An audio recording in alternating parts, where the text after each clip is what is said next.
ఇది ఇందాక video continuation caramel చేసాం కదా. సో నెక్స్ట్ చెప్పమా. కొంచెం క్యారమిల్ మిగిలిపోయింది నాకు తెలియక, అందుకని దాన్ని షుగర్ వేస్తున్నాను. ఓకే, నెక్స్ట్ మిల్క్ మిక్స్ చేయాలి. Okay,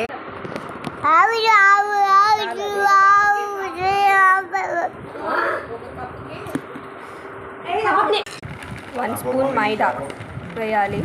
that's it. బాగా మిక్స్ చేసుకోవాలా. 1 ఎగ్ వేసుకోవాలి. మిక్స్ వేసుకుంటే తొందరగా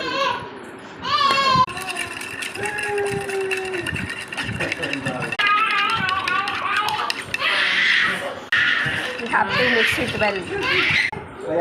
You have to pour this mixture into the caramel syrup.